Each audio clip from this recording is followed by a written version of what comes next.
Aujourd'hui, UIFeuz est parti en exploration sur un salon de l'orientation pour vous aider à faire votre choix dans votre future orientation post-bac. Allez, c'est parti, on y va. Shall we begin? Des écoles, des BTS, des IUT, la fac.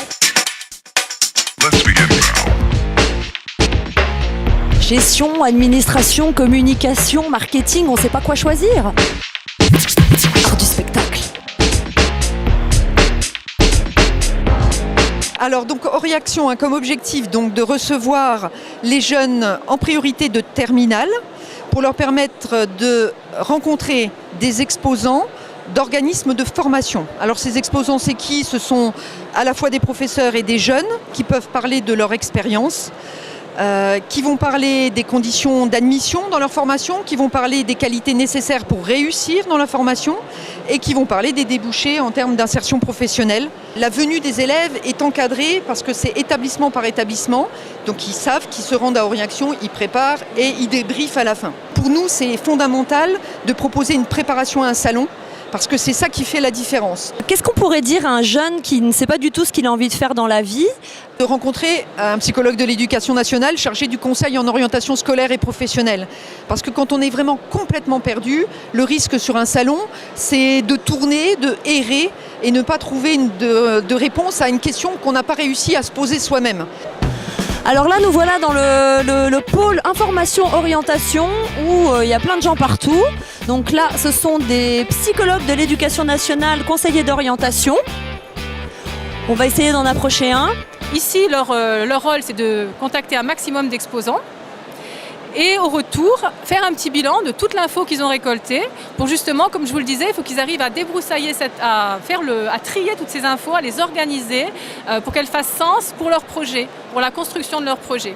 Qu'est-ce qu'on peut donner comme conseil à un lycéen qui arrive et qui a vraiment aucune idée de ce qu'il va faire plus tard, de ce qu'il va faire l'année d'après, après son bac? Justement parce qu'il ne le sait pas, il va falloir qu'il se démène davantage, qu'il fasse des démarches, qu'il soit plus actif, qu'il soit curieux, qu'il apprenne déjà à se connaître.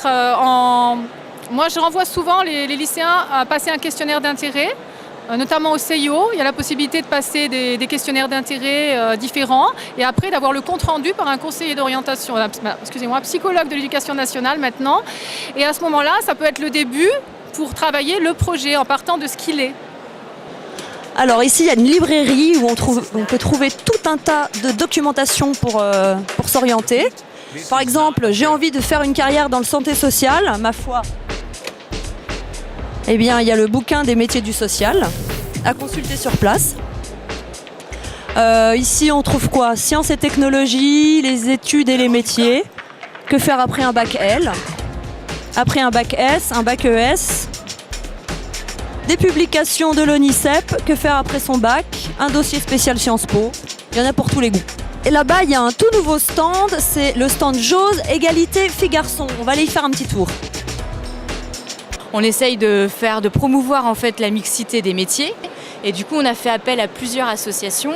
Il y a notamment Feminatech, donc il y a même un jeu pour découvrir en fait les métiers du numérique.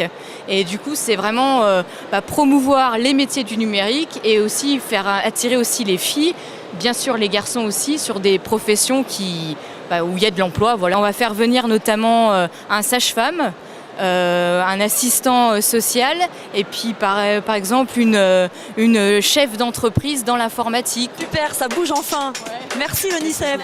Je vois quelque chose de nouveau, là, le stand Kangae, on va voir ce que c'est. Bonjour.